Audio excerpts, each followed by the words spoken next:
my fellow Southern Cameroonians, the children of Amazonia, the people of the former British Southern Cameroons, and people all over the world who are interested in our presentations in this program. I'm very happy to come back and spend some time with you examining how France prepared Paul Biya to actualize the recolonization of the Southern Cameroons. In fact, he has been a very good instrument in their hands, and all of this started before he came to government. And that is what I would like to present in this program, so we understand what is actually going on and not be deceived by utterances that he makes or that are uttered by members of his government or by the usual communication channels of La République du Cameroun. Let's listen to a small short video and then I'll carry on with the presentation. I was very delighted to hear that you start to talk now with those guys in the north, and that is really overdue. Do you hear me? Can you translate the question, please, to him? We don't have a problem between, in the north of the country, English-speaking, and the French-speaking part of the country, and they have been fighting. Il demande par rapport à l'application de cette collaboration intra-nation à l'intérieur d'un même pays, faisant référence aux difficultés que votre pays connaît entre les différentes communautés. Est-ce que ça s'applique aussi au niveau d'un même pays? Oui, c'est difficile à dire l'histoire de mon pays. L'histoire de mon pays, Monsieur le Président, est compliquée. Nous avons été d'abord colonie allemande, ensuite, après la Première Guerre mondiale, l'Allemagne a perdu ses colonies et celles-ci ont été partagées entre la Grande-Bretagne et la France. Et mon pays a été divisé. Une partie était sous colonisation britannique, l'autre sous colonisation française. Il en est résulté une juxtaposition de culture et de civilisation qui rendent les choses assez délicates. Bon, on a tout fait pour mettre à égalité les deux langues, les langues anglaise et française, mais les mentalités, le système scolaire, le système de la magistrature sont différents. Nous avons donc eu des conflits qu'on est en train de résoudre en ce moment pour conserver à la partie de mon pays qui était sous colonisation britannique un statut spécifique, mais il reste dans l'unité de la nation. C'est ça le problème que nous avons à résoudre. On avait la possibilité de les intégrer directement dans le système francophone, qui était celui de la majorité du peuple, 80%. Mais je crois que les pays sont soucieux aujourd'hui d'affirmer leur identité. Et c'est pour ça que nous mettons sur pied un statut spécial qui reconnaît la spécificité de la zone anglophone, mais elle reste dans l'intégrité territoriale du Cameroun. Ça donne beaucoup de problèmes. Please, if you, we understand, please put the... Oui. Oui, ce que j'avais encore à ajouter, c'est... Vous pouvez le prendre, c'est bon. Vous allez le poser ici sur le côté. C'est ça. Le canal, c'est le... Bon, merci. I'm sorry we're struggling with the technology here, but we will be with you soon. Vous le laissez bien visible. Ah bah, pour qu'il soit là. Bon, je voulais simplement ajouter que cette volonté de réforme qui a suivi dans la communauté internationale concernant le Conseil de sécurité, nous voulons la voir agir aussi dans les institutions de Bretton Woods, c'est-à-dire le Fonds monétaire, la Banque mondiale, parce que ces institutions ont été créées À la fin de la Deuxième Guerre mondiale, le monde a changé depuis. Et il faut tenir compte des nouvelles entités qui participent maintenant à la vie internationale. Et je pense à l'Afrique. Et donc, nous sommes de réformer Dieu. Thank you very much, Mr. President. We are delighted that you start to talk with the English-speaking guys. There's no problem. Some people won't speak English, they can speak English. Yeah? Some of us are occupied by France, we speak French. Some occupied by Portugal, we speak Portuguese. But that should not divide between us. And we are really delighted that I hear from my sister that you're starting dialogue. That's much better than bullets. So we encourage really that continue. Minister, you wanted to say something. Qu'ici on Okay, so my people, you can see in this presentation where basically they were asking me about the conflict between the English-speaking people of the Southern Cameroons and the French people of La République du Cameroun, and how he was expressing his opinion. They did not play the entire clip, but he ended up saying that they have struggled to fully integrate the English-speaking people in their system, but failed. And in fact, they must fail, because the English way of doing things is superior to the French way of doing things. And I'm not saying this because I favor the English way of doing things. I have no instinct one way or another. I even speak German as well as I love the Germans and their way of doing things. No. The thing here is truth and evil and falsehood and fraud. And the problem that we have always had in that country is that the African nations were defrauded of their true independence. The powers that colonize and control the world and want to keep all resources under their control are using the French as a front line to control French-speaking African countries. So they also manipulated politics in La République du Cameroun that was controlled by the French and brought Ahidjo as their leader, fraudulently displacing Mbida. And in the English-speaking Cameroon, where we have practiced democracy since 1954 and exchanged government in all honesty, they compromised our independence by insisting that we must either join Nigeria or La République du Cameroun. And using Ahidjo, the French deceived us that we will join them as two equal partners, respecting our language, our cultural way of doing things, our educational system, and be like two different nations living together in a federation. But this was compromised. And I want to show here how the French used Ahidjo first with some collaborating English-speaking people of the former British Southern Cameroon, and then subsequently Biya, who was prepared from his youth to carry out the mischief that the French had planned. And that's why they have maintained him in power till today. And when he is no longer useful, they'll get rid of him, as long as they keep control. Now, in this picture, what you see is the first government of the attempted federated La République du Cameroun and British Southern Cameroon federal government. So that was formed in 1961 after we joined them. And here, number one, the first person is Ahidjo, and the second person is Muna, who is from the British Southern Cameroon. You see the names of all the others, but I want you to mark the 12th person. The 12th person on this picture is Egbe Tabi, Emmanuel Tabi Egbe. This 12th person. These two, number two, Muna and Egbe Tabi, were co-opted by the French to compromise our efforts as being an independent, functional group within the Federated State of Cameroon.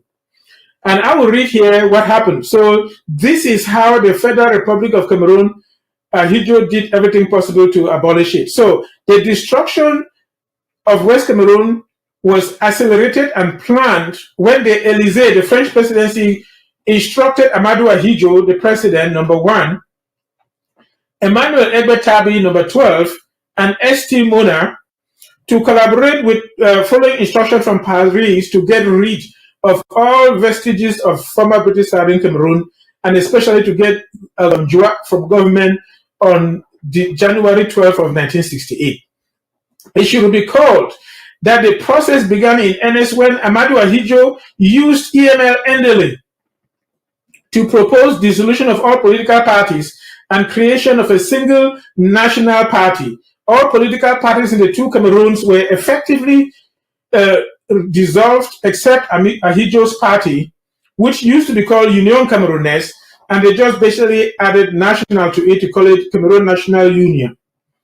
Remember that in the former British Southern Cameroon, we had multiple political parties. Foncha had his party, Endele had his party, even Muna had his own, and many other people also had their own parties. But now they are dissolving all in favor of Ahidjo's party, who had taken full control of La République du Cameroun. So it is now one-party dictatorship with Ahidjo at its head.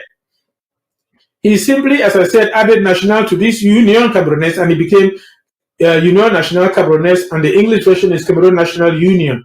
Ahidjo's Union Camerounaise, known only in his country, cunningly dissolved all the parties and became the main party. All those who had dissolved their parties were appointed section presidents of the Central Committee, Political Bureau, and other positions. Even influential personalities of West Cameroon extraction were appointed into the Central Committee of that single party. The president of West Cameroon Trade Union was forced into the CNU. This scheme was officialized on 1st September 1966 when the CNU became the only legal political party in both West and East Cameroon. The same year, 1966, the plebiscite day, 11 February, was transformed into a youth day. Remember that in 1966, in February, we were forced to vote either to join Nigeria or La République du Cameroun. And under flattering of La République du Cameroun, using Ahidjo, that we would be an equally respected state in equal status to them, we thought that the option of joining La République would be better than being a region of Nigeria. So we joined them. That day that we voted to do that was a plebiscite day, which was 11 February. Here in 1966, they dissolved that name and we're calling it just a youth day, which they have continued to deceitfully celebrate till today.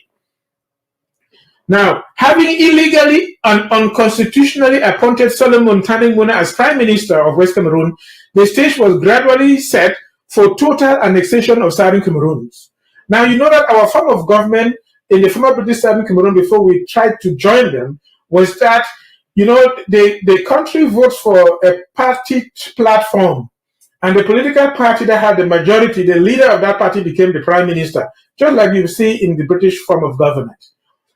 And now, in La République du Cameroun, that was not the case. So La République imposed Muna on the former British Southern Cameroon. And what happened was that as soon as we attempted to form the Federal Union, Muna left his position as Prime Minister of West Cameroon to become the first Vice President of the Federated States. And his next up in line was Auguste Ngomjoa, who took his position as Prime Minister of West Cameroon since the KNDP was the majority party.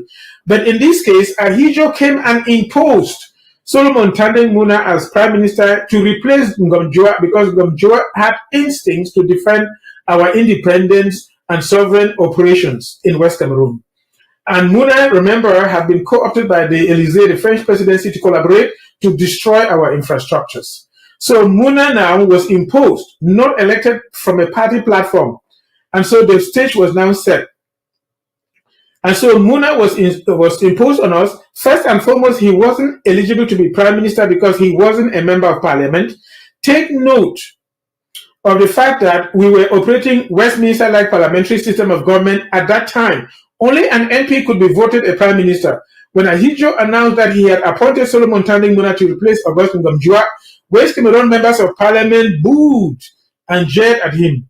Despite his shameless treachery, his conscience troubled him and he felt uncomfortable living in Biya. He vamoosed to Yaoundé. It's worth mentioning that this was the first move by Ahidjo and Muna towards a total eradication of the West Cameroonian institutions.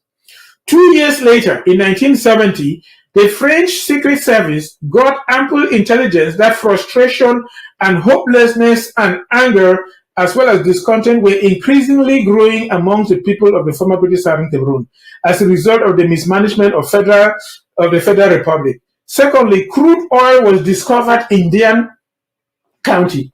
With the discovery of crude oil, the French and Amadou Ahidjo hurriedly harnessed their plans of assimilation and absorption of West Cameroon into La République du Cameroun government.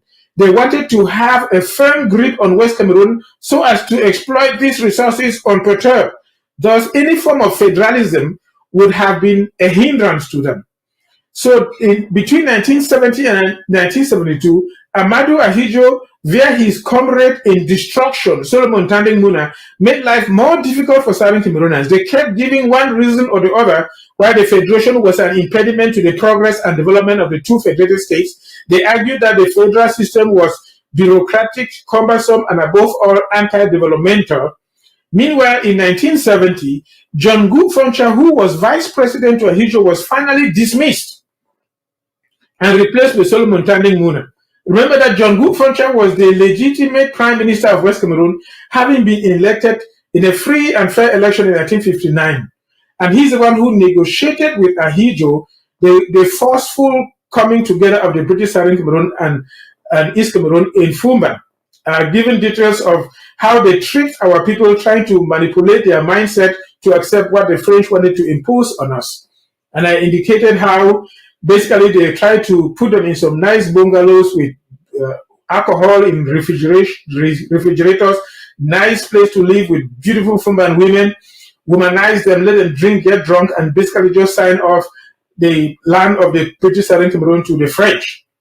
But our people, in spite of that, were still level-headed enough to insist that it had to be a federated state and the federated nature cannot be tampered with. They reluctantly agreed, only to dissolve it, as I have been saying. So from there, subsequently, they proceeded to basically take on Egbetabi and Muna with instruction from Paris to continually erode our infrastructures as they have done till this day. I have also given some advice that Fumban is symbolic because the animal symbol of Fumban is a two-headed snake that crosses its heads together, forming a circle that is strangulating somebody. And then in that circle of the strangulated snake is a spider, poisonous spider. So basically they co-opted our leaders in Fumban to strangulate them and poison them with a spider so that they will die. That is what they intended to do with the former British Southern Cameroon. And so in 1970, having pushed away Foncha, who negotiated or tried to negotiate our coming together, and imposed Muna, who was now working with the French. So now we should not forget that one of the reasons PM Joa got elected into office as Prime Minister of West Cameroon in replacement of Joa was because they couldn't cumulate posts of Prime Minister and Vice President respectively. It should be noted here that after having used and politically neutralized John Gouk Foncha, Amadou Ahidjo finally dumped him. His political career effectively ended in 1970. Nevertheless, needless to bother ourselves about the nomenclature he carried out on albeit ceremoniously of first National Vice President of the Union Nationale Camerounaise, which later in 1985 was renamed Rassemblement Démocratique du Peuple Camerounais under Biya. As I mentioned earlier, the French and Amadou Ahidjo had worked on the psychology of Southern Cameroonians.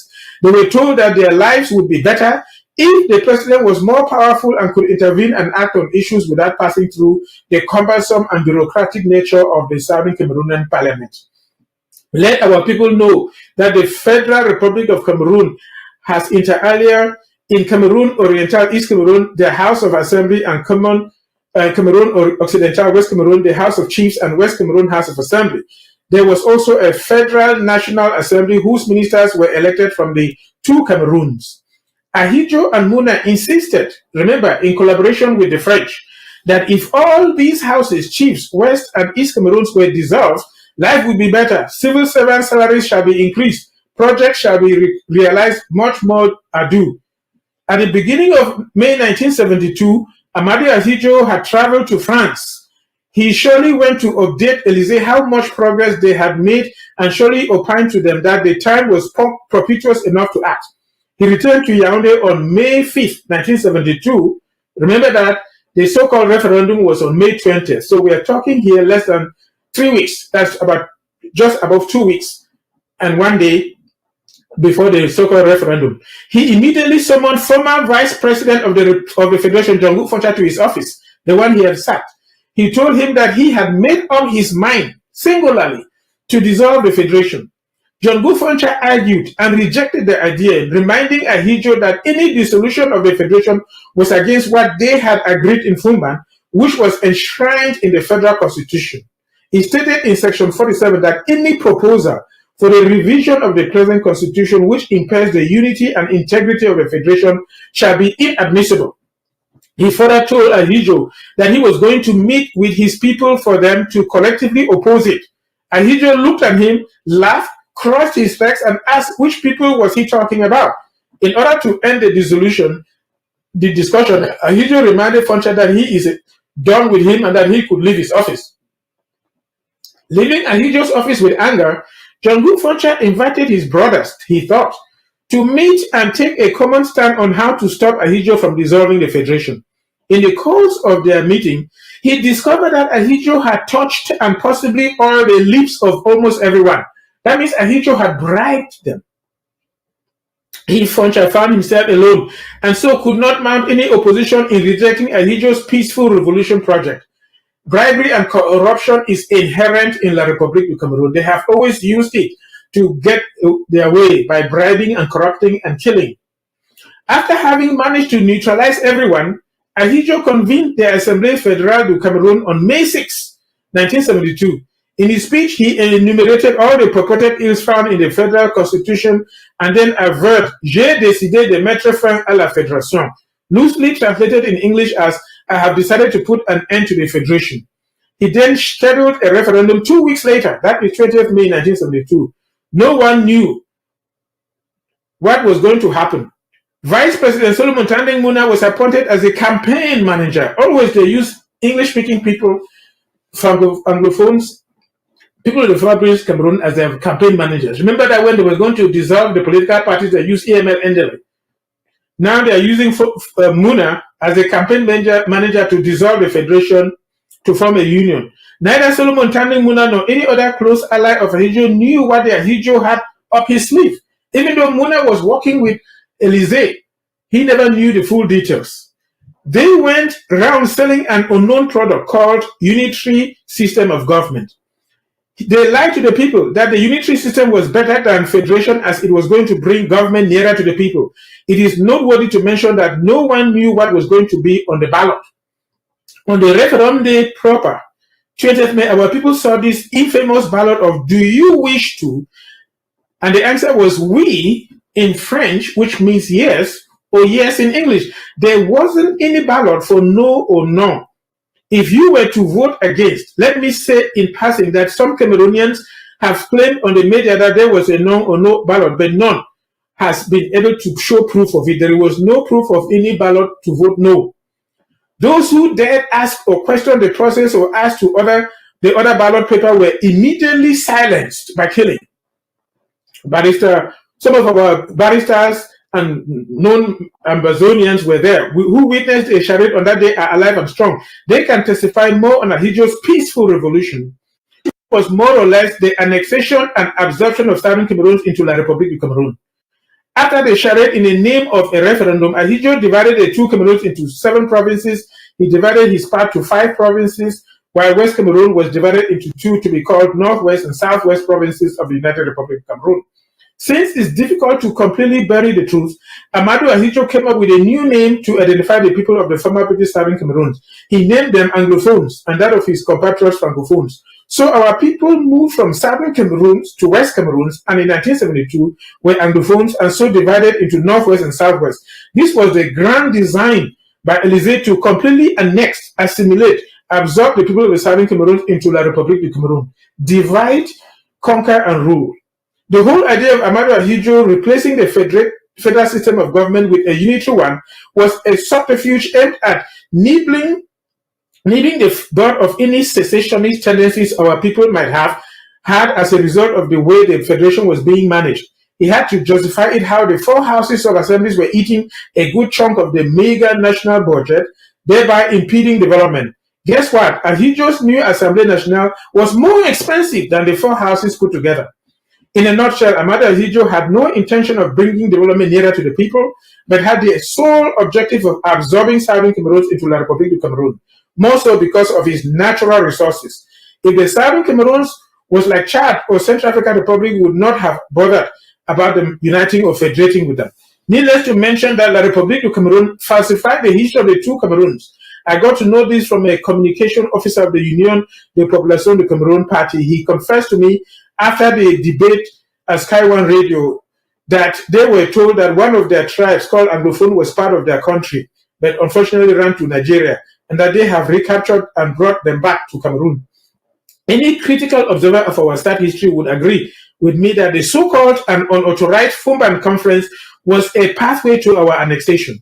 If not, how would Cameroon's Ahidjo declare La République du federal government on September 1, 1961, instead of it should have been joint declaration of unification. But on 1st October 1961, was still Amadou Ahidjo merely amended their 1st January 1960 constitution to incorporate a so-called part of their country called Southern Cameroons, which in their French language then was Cameroon Oriental. At the end of the illegal and fake referendum of May 20, 1972, Ahidjo declared that 99.9999% of Cameroonians and Southern Cameroonians voted overwhelmingly to replace the federal system with a unitary one. The chief traitor and campaign manager of this annexationist project, Solomon Tanding Muna, was appointed as the new president of the Constituted National Assembly. He became the constitutional successor to Amadou Ahidjo. Since the country had changed from the federal to unitary system, the post of vice president of the Federal Republic of Cameroon, which took over from John Frontier, was abolished. 3 years later, that was in 1975, Amadou Ahidjo amended the so-called unitary constitution and created the post of prime minister and put Paul Biya Bimvondo, who was director of the civil cabinet and later minister of state, secretary general of the presidency, as that pioneer prime minister. It should be noted that all the treachery and betrayal from Solomon Tanding Muna on was the assumption that Ahidjo Amadou was going to hand over power to him. In 1972, Amadou Ahidjo tabled a bill to the National Assembly, which was to amend and supplement the Constitution of the United Republic of Cameroon. The amendment was about making the Prime Minister the constitutional successor in replacement of the President of the National Assembly. Solomon Tanding Muna, who had done everything Ahidjo asked him to, privately questioned the change. Ahidjo assured him that once the bill was voted and promulgated into law, he would later on appoint him Prime Minister. So from 1979 to the 4th of November 1982, Speaker Solomon Tanding Muna kept waiting to be appointed Prime Minister. If it happened, he would have automatically made him Ahidjo's constitutional successor. Like everyone else, Solomon Tanding Muna, on that fateful day of 8 p.m., heard the very short and brief message of Amadou Ahidjo resigning as President of the United Republic of Cameroon. On Saturday, November 6, he handed over power to his illustrious successor at the National Assembly, 10 a.m. in integrity. It was Solomon Tanding Muna who administered the oath of office to Biya Bimvondo. Hours after that announcement, Solomon Tanding Muna met Ahidjo, pleaded that he resign his decision, but he fell on deaf ears. He felt disappointed, and his lifelong dream of betrayals of the people of Southern Cameroon, hoping to be made president of La République du Cameroon, ended on Thursday, November 4th, 1982 at 8 p.m. He remained the Speaker of the National Assembly. He remained the Speaker until 1988, when he resigned, quit Yaoundé, and returned home. He spent the rest of his life in his village in Bienbo, in Menemo LGA of Momo County. He is being remembered negatively as the man who built a good prison in Bangui instead of his people. What about this infamous phrase, Aberemas, physics, and all the rest? What are the lessons? So basically, in this document, I'm trying to show how the French used Ahidjo to prepare and Muna and Frontier to totally dissolve and destroy the institutions of the people of the former British Southern Cameroons. Everything is under the guidance of the French. The French manipulated Muna, used him, and after they had used him, they dumped him. And he was disappointed, quit, left, went to his village, stayed there, and died, and pretended around 1997, 1995, that he went with John Frontier to go and complain to the UN that the attempted union did not work. But he had been put out of office, and so had betrayed our cause. What you see here is the next president of La République du Cameroon, Biya, who now came later after the government had been formed. After we attempted the union, he was a student in Paris. He had been prepared from his youth while he was a student in Paris and the UPC was fighting for the independence of La République du Cameroun and advocating for the union of all the different parts of Cameroon, the German Cameroon, to form one nation, he said he would prefer to work with the French Secret Service. So he has been a secret agent of the French government from his youth as a student. And so having prepared him while he was a student, when he returned to Yaoundé in 1962, the French instructed their puppet, Ahidjo, to co-opt him into government. So Biya was immediately put in government. He worked with the Minister of Education, taking Burma in his cabinet, and then moved up to the presidency as Director of Cabinet. And then from there, he was the Secretary General of the presidency, and continued from there till he was made Prime Minister, and then the presidency handed over to him. Remember, he was prepared by the French to carry out the agenda of the French, which was to totally destroy the infrastructures, political infrastructures, and economic infrastructure of the British Southern Cameroon, and co-opt it and colonize it totally. And so all his agenda is to carry out that project, which he has been doing to date. And so Ahidjo, he graduated from high school with their highest education level, the baccalaureate, and was a telegraph officer. Biya went to university in Paris and came back with diplomas in law and administrative. So he was looked upon as better educated than Ahidjo. So while they were in office, Ahidjo thought this was a better educated person and listened to him, remember, under the guidance of the French. So he has always known everything that happened in Cameroon since 1962. When he came back from studying in France, he knew about the dissolution of the political parties in 1962 and 66. He knew about the dissolution of the government of the former British Southern Cameroon. Gondjoa was pushed out and Muna pushed in 1968. And he knew about the charade of 1972, the so-called fake referendum. In fact, he was the penmanship of all the things that Ahidjo was basically articulating as president of the country. The French were using him to accomplish all of those things. And eventually, they maneuvered the Muna deceived him that they will accelerate him to a position of authority where he can even become president of the attempted union of the two countries. And he was flattered and worked hard for them as a campaign manager in 1972. Hoping that he would be prime minister after that. He was not appointed. They deceived him that after changing the clause that the prime minister would be the leader to take over from the president, they would make him prime minister in 1979. Never happened. And so and then in 1972, basically the cat was let loose from the back when Ahidjo, under instructions of the French, handed over government to Paul Biya in 1982. As people know, he's always been in the president since then, and has served the interests of the French very well, which is why they keep him there, and they will do everything possible, even at old age. I would not be surprised even in death. They can hide the fact that he has died to maintain that he's still dead as long as they keep control. The French have done this before. In the Ivory Coast, when Houphouët Boigny died, they hid the information from the population for 7 months. In Togo, when Eyadema died, they hid the information from the people for 5 months. In Gabon, when Bongo, the father, died, they hid the information from the Gabonians, the people from Gabon, for 3 months until the French had ensured that they had a secured person to take over before they released the information that he was dead. So even Biya can die, and they will have the information and pretend that he's still there and keep ruling under high instructions from the presidency, as long as the French have everything under control. The unfortunate situation is that these days, with social media and the new developments that have occurred, with easy access to information, it will be difficult for them to hide such information for 7 months, 5 months, or 3 months. The information will be leaked even from somebody from within their family.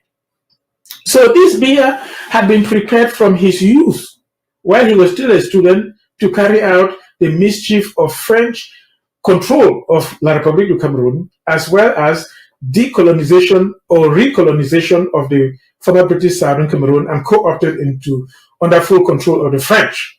As you saw in that interview, he said they have tried, to see if they can practice both English and French ways of doing things. and it wasn't working well, so they thought of just basically absorbing them into the French system. That video did not go as far as where he said, and they failed. So he has acknowledged that they failed. And the reason they failed because it's the English system. The English system is superior to the French system. Now, I want to go now and read about the disgruntlement of the English speaking, how their situation was compromised as narrated by a prominent, good-willed Francophone administrator who has been governor in the English-speaking region of Cameroon and is speaking as a truthful, honest French Cameroonian. And in this article, you will see how Ahidjo assigned Biya the responsibility to put together all the grievances of the English-speaking and see how to solve it. And in this document, you will also see that all of those who participate in this program agreed that there was an Anglophone problem, which means Biya himself agreed.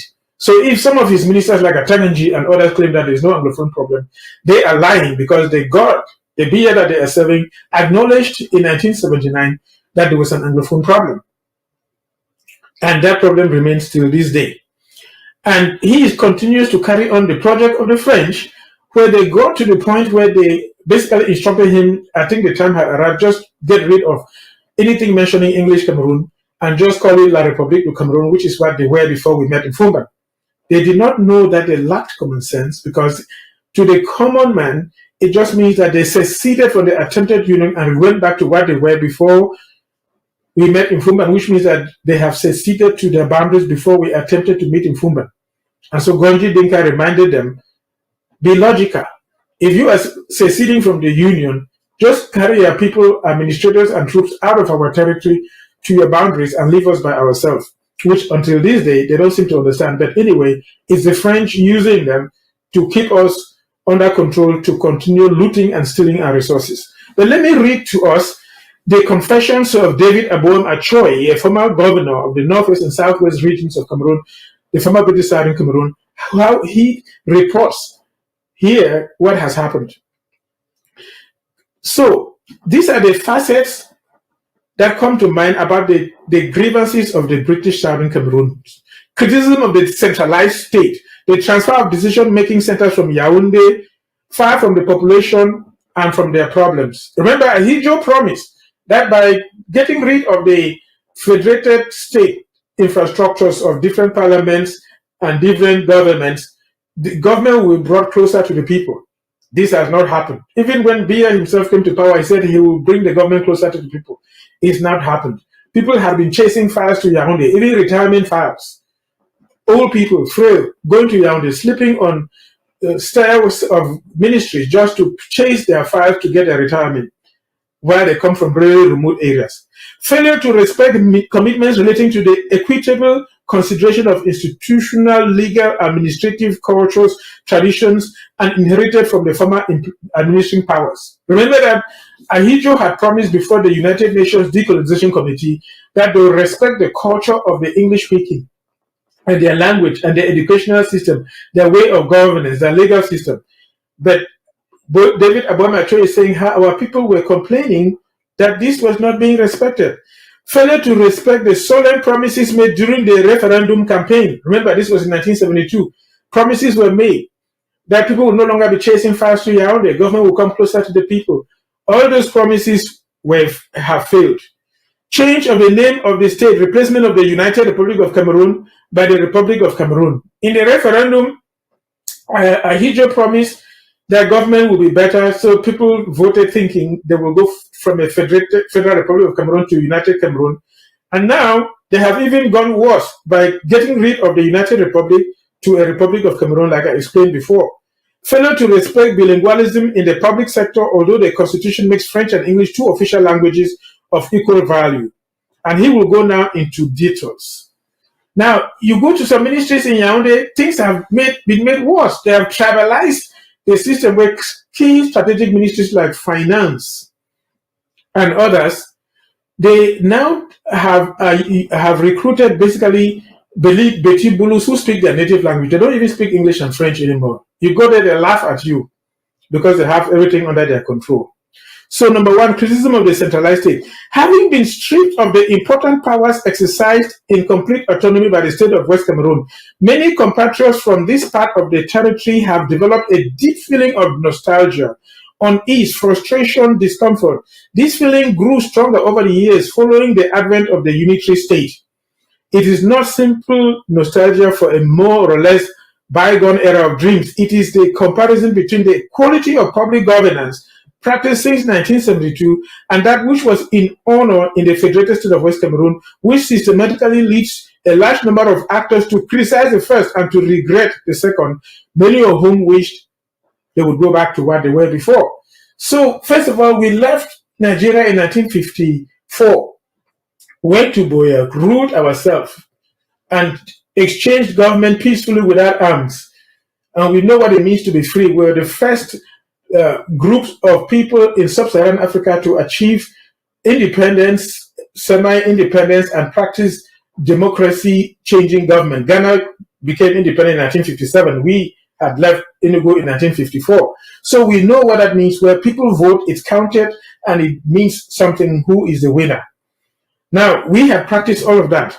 And now they forced us to join the Republic of Cameroon, where they don't know what this is. They have never experienced this before. So our people were jealous.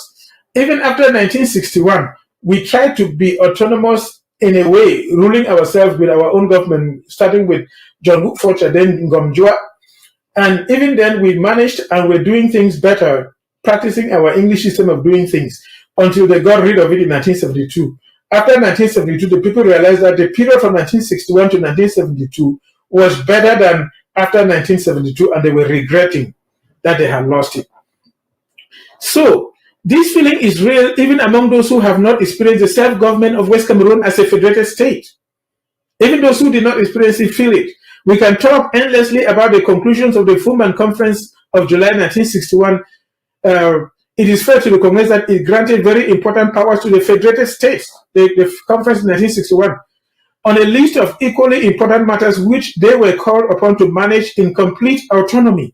The federated states had broad and exclusive powers over important matters such as the interior. We ruled our own territory, prison administration, decentralization, rural and community development, agriculture, livestock, fisheries, public works, cooperatives, primary and nursery education, energy and water, estates and land registry, natural resource management, federated finances, etc. Each federated state had its own civil service which it managed sovereignly.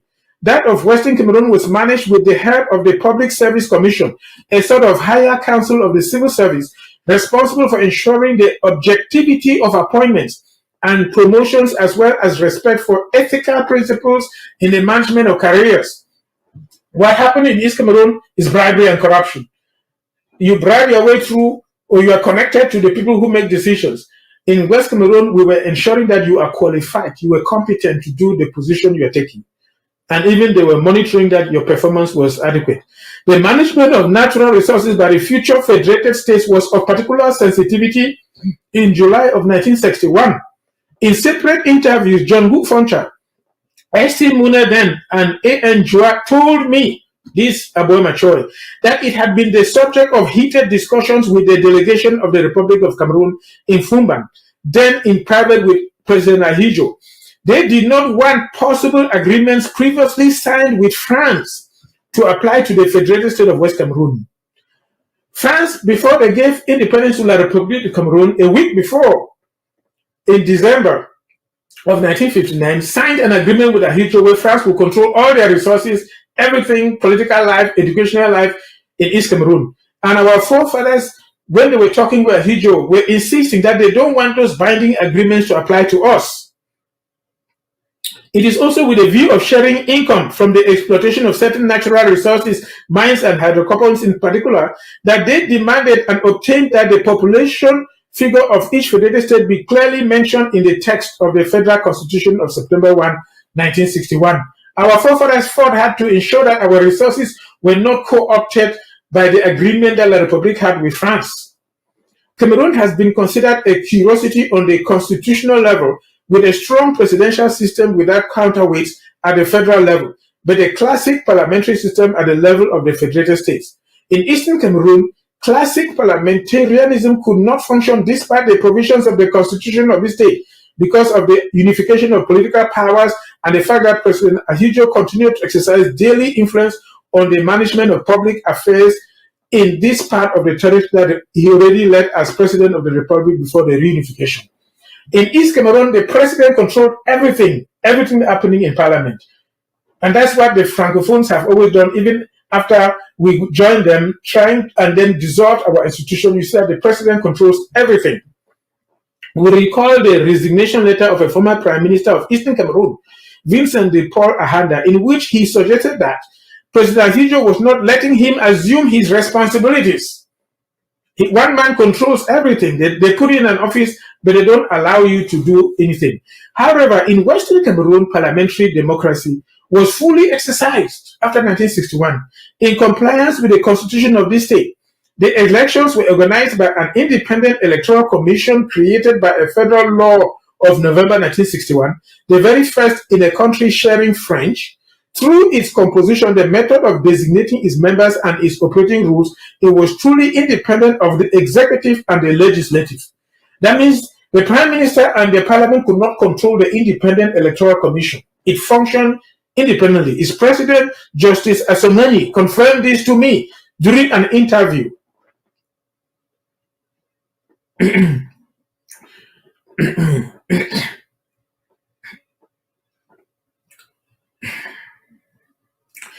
So, as I'm bringing out, you realize that even after 1961,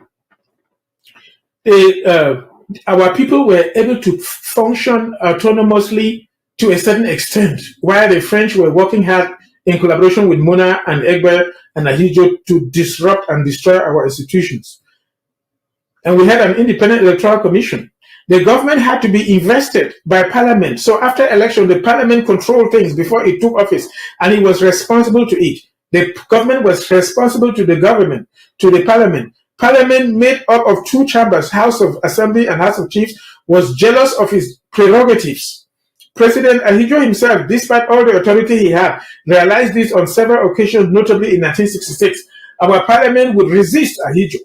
Following the legislative elections held this year, the KNDP had the largest number of deputies in the House of Assembly, but its president, J.N. Foncha, until then Vice President of the Federal Republic and Prime Minister of Western Cameroon, could no longer combine these two functions under a recently passed law.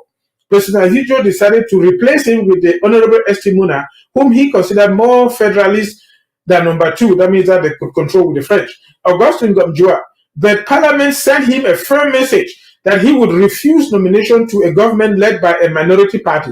Ahidjo was forced to appoint to this position the Honorable Augustin Gamjoa, Vice President of the KNDP, whose autonomous leanings irritated Ahidjo. Incidents were not long in coming. First, between the Prime Minister and the Federal Inspector of Administration for the Western Cameroon region. So they imposed a federal administrator who was later replaced with what you call governors. Today, we would say they are governors, whom he considered to be on his territory. Then between the police, a federated force placed under the authority of the Prime Minister, and the National Gendarmerie, a federated force who almost came to an armed confrontation. Actors and witnesses to these incidents are still alive.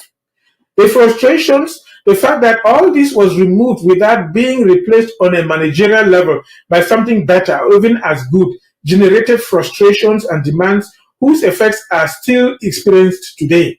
Appointments in senior administration and the parapublic sector, for example, no longer respond to legible rationality, and Anglophones felt marginalized.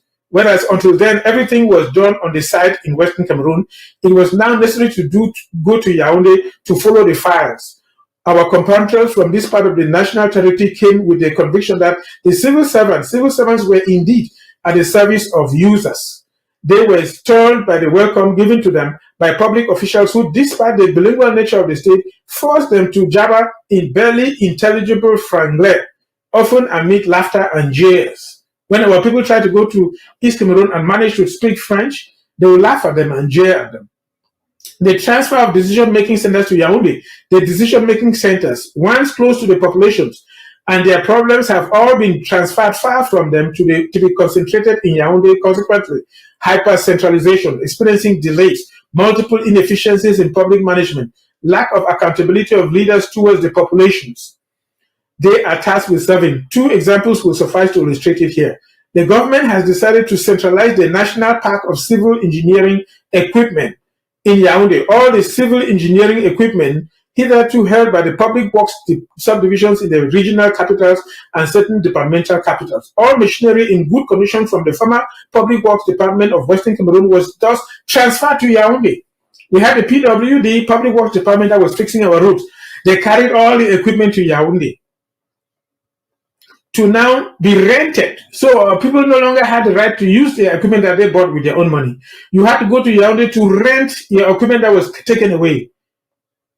However, the PWD agents who control the rhythm of the seasons began road maintenance 2 to 3 rains before the arrival of the dry season to consolidate the roadway. So they wanted to do the same thing the year following this centralization. When they asked to rent machines from the PNMGC, including those that belonged to them outright a few months earlier, they were told that the machines were on other sites, that the tank carriers were broken down as they card confirming the commitment of their expenditure had not yet left the Ministry of Finance for other reasons. Faced with the deplorable state of the road network, which was getting worse, the population threatened to revolt loudly. It was necessary to go back to the President of the Republic after knocking on all doors without success for the beginnings of a solution to be found to this problem, which was becoming explosive: centralization when you hold us. Second example, the transfer to the National Water Company of Cameroon of the management of water supply hitherto carried out by certain municipalities. This government decision was not even explained to the population. However, the water supply had been carried out on their own funds by the communities, and village communities, with or without the support of certain external partners, came to manage it, and without having invested a single franc. SNEC took as one of his first decisions to reduce the number of TAN pipes. In the town of Kumbo, that is in Bui Division, the revolt almost turned into riots. The UNC mayor of the city explained in vain that the pipes had been financed by the beneficiary populations themselves, that they regularly paid their receipts to the municipality, that it was dangerous for the health of the population to deprive them of drinking water. Nothing helped. A slogan then spread like wildfire: beware of the snake, the animal snake on the ground. It has come to bite and kill. Ironic play on the words from the word snake. These angry populations were accused of rebellion against established authority. Imagine, the people paid for their water supply, maintained it, and then they came and deprived them of it. When they complained, they claimed that they were rebelling against established authority. That is the modus operandi of La République de Cameroon and the French. It was necessary to go up to the government level for a solution to be found to a problem of standpipes in communities as rural as Bui. Centralization when you have us. Cases of this nature and other areas of discontent have multiplied. It was not quite obviously a question of a malicious will of the central power, but rather of an opposition between two administrative cultures, one with instinctively centralizing reflexes and the other functioning by nature on the principle of accountability to different people in hierarchical levels of organizations. It is interesting to note that the French-speaking populations who suffered the same effects of this hyper-centralization did not have the same reactions. Another cultural problem, in fact, and our English-speaking brothers could understand this without difficulty. French-speaking people perform many acts without even realizing that they are indisposing and not at all out of malice. I take the example of the names of our administrative districts. When the regions were created in 1962, the administrative districts formerly known as the Bamileke region and Bamum region were grouped together to constitute the Western Administrative Region. Rightly so, because it was West-East Cameroon, but the west of the territory of the federal state was Western Cameroon, rightly called there to West Cameroon. When the regions were transformed into provinces in 1972, the West became the West Province, while Eastern Cameroon had just disappeared. Our country is thus the only one in the world where the Northwest and Southwest are contiguous, whereas, as our teachers taught us, between the Northwest and Southwest lies the West. To better understand what our English-speaking brothers feel, let's reverse the situation. Imagine that in 1961-1960, Southern Cameroon became independent. He negotiates conditions of reunification with French-speaking Cameroon. This reunification was achieved in October 1, 1961. During the negotiations, French-speaking Cameroon obtained guarantees that the federal form of state would be forever intangible. An article of Federal Constitution of September 1, 1961 enshrines this guarantee. The federal state was nonetheless ended in 1972, and a unitary state was established. From Kribi to Ndikinimeki, from Baturi to Tibati, from Poli to Kuseri in East Cameroon, people are now forced to go back to Biya to follow up their cases. They are required to speak English in front of haughty and mocking public officials quick to deride them. Even those who have never learned English find themselves obliged to jabber in a franglais that is difficult to understand. Who could honestly maintain that French speakers would have been satisfied with such a situation to the point of complacency and remaining silent? So he's saying that if you reverse the situation and Anglophones were dominant, the way the Francophones are dominant on us, would they tolerate this? Failure to respect the solemn promises made during the referendum campaign. The promises made during the campaign for yes in the referendum, and which had determined a large number of voters to vote in this direction on May 20th of 1972, were barely respected.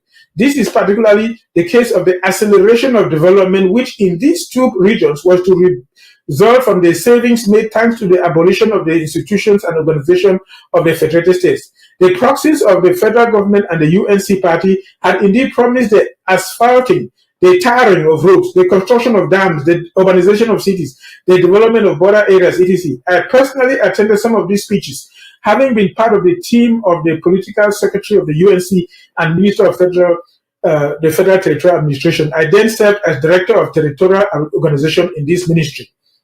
Failure to respect commitments relating to the equitable consideration of institutional, legal, administrative cultures and traditions inherited from colonization. Whether we like it or not, British colonization, just like French colonization, produced an institutional, political, administrative, managerial, and other culture and traditions. It was therefore necessary to take into account in an equitable manner, despite the end of the federal state, this double heritage of the Anglo-Saxon and French systems. The state of Cameroon was committed to this. Thus, following the institution of the unitary state, the political discourse placed strong emphasis on the bilingual and multicultural character of the state. It was emphatically affirmed that taking into account the positive elements of our double colonial heritage would enrich the positive values of our cultures, centuries-old traditions, the invigorating lifeblood of our march towards progress. The National Council for Higher Education and Scientific Research, as well as the National Council for Cultural Affairs, organized in 1972-74, helped to define the profile of this new Cameroon. It was also one of the strong commitments made in Ahidjo to Mona and Foncha when he consulted them on the immediate institution of the unitary state before delivering on May 6 of 1972. These two former vice presidents of the Republic affirmed this to me during interviews in their residencies. In the eyes of certain populations in the Northwest and Southwest, this commitment has not been respected. French-speaking compatriots often criticize their English-speaking brothers for their tendency to refer in an almost obsessive manner to the Anglo-Saxon colonial heritage as if it is a colonial heritage which should structure the relations between communities long united by of multiple links even before the start of colonization at the same time. They resort with relish to their French colonial heritage, our constitution, our institutions, our administrative organizations, our decentralization system, our financial regime, the overwhelming majority of our legislative and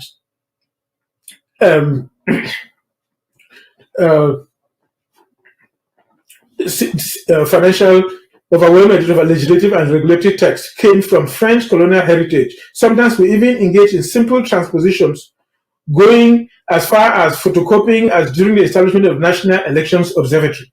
However, we could and we still can capitalize on this multicultural heritage to give our country more appropriate and higher quality standards. Isn't our Code of Criminal Procedure there to provide eloquent proof of this?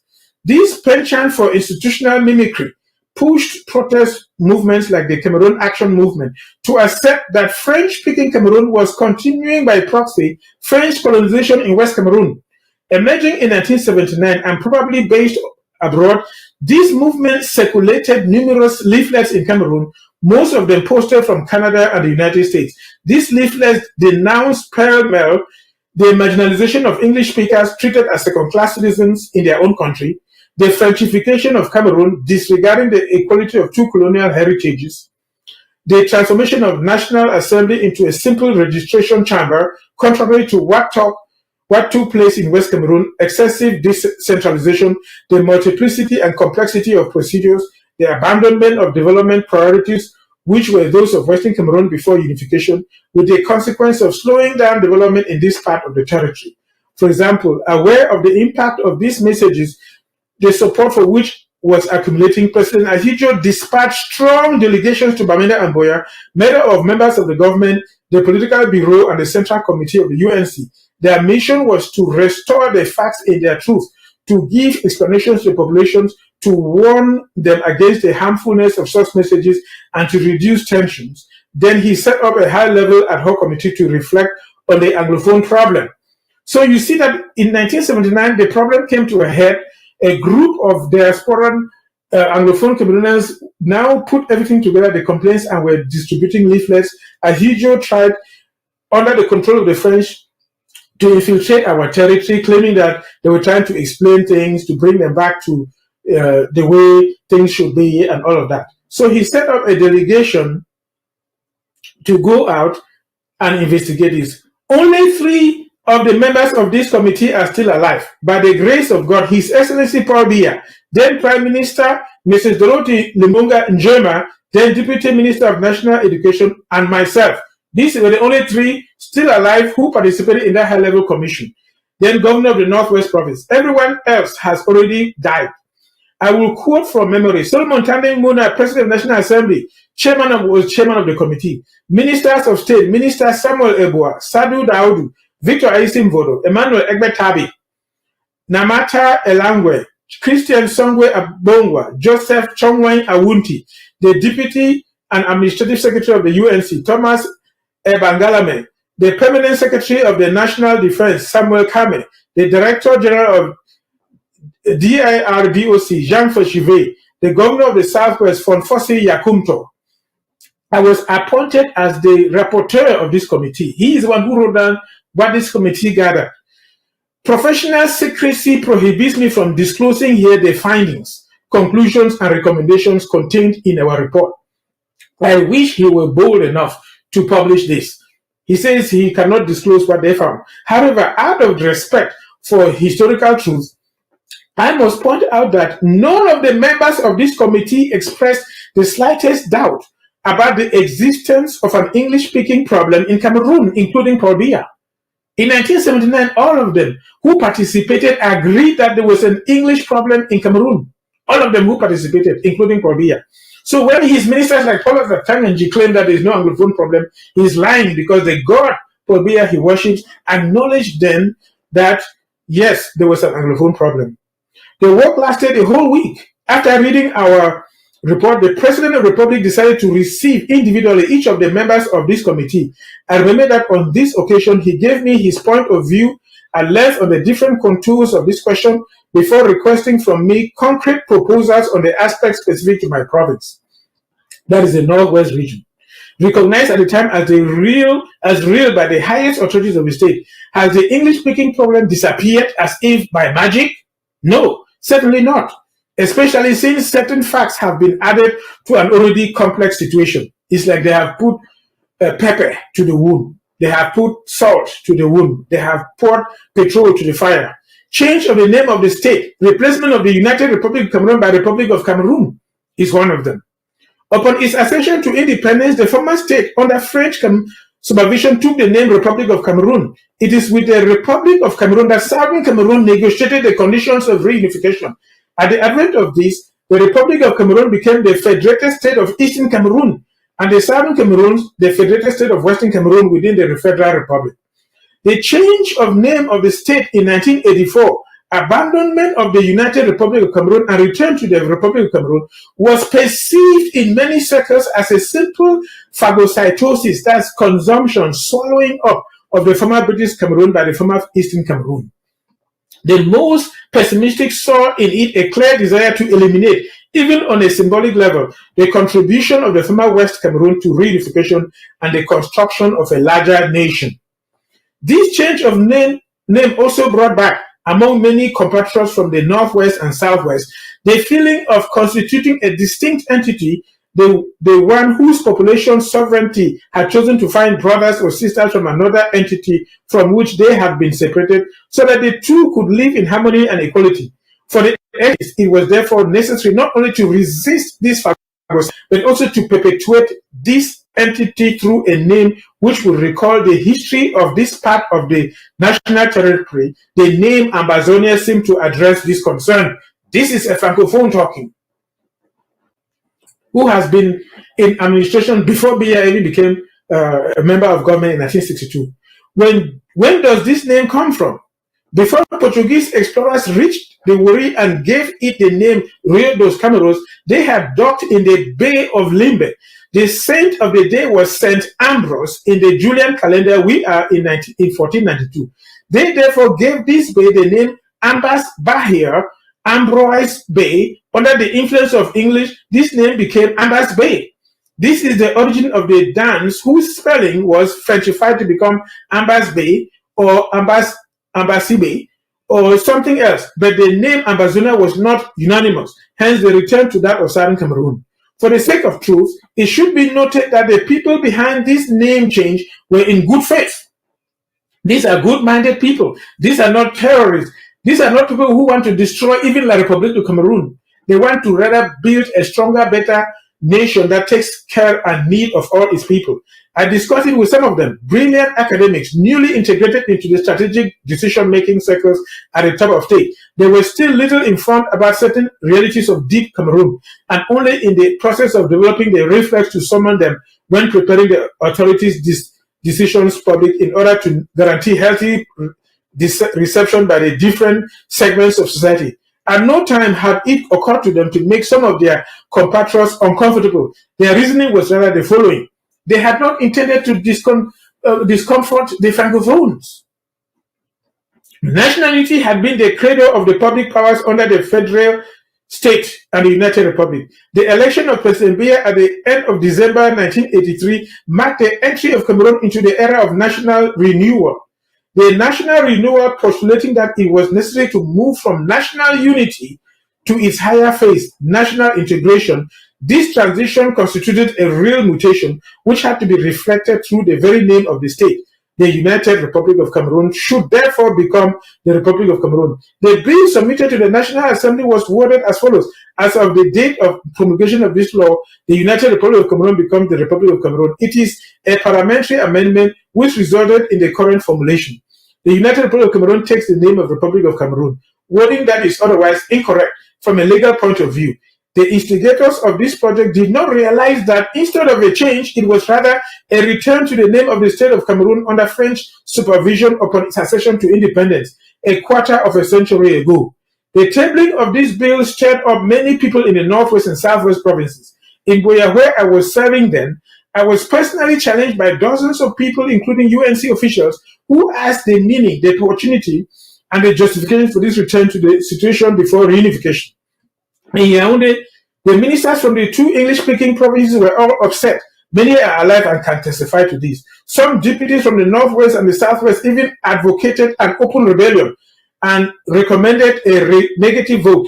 They all gathered around the President of the National Assembly, the Right Honorable Estimuna. After long and lively exchanges, they rallied to the position of the President of the Assembly and other moderate deputies who found it inappropriate to raise a rebellious wind due to the circumstances of the moment. Their argument was both logical and patriotic, noting that the conflict between the former President of the Republic, Ahijo, and his successor had reached worrying proportions. They believed that a wind of rebellion in the English-speaking provinces at this precise moment would undoubtedly weaken the new president and would give rise to arguments to those who opposed him.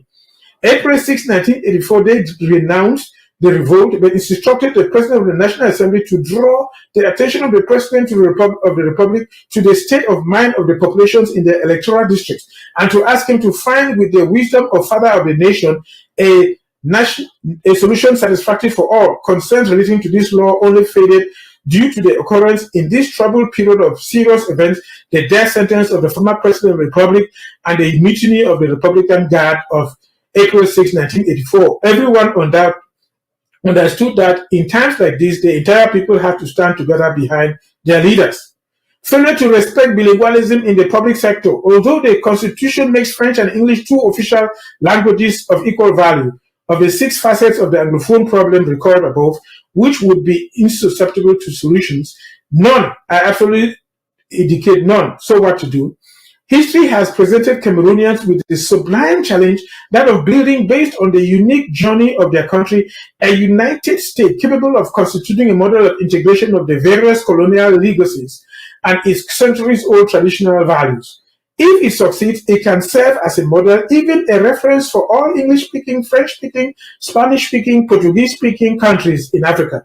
It could also constitute the epitome of African unity.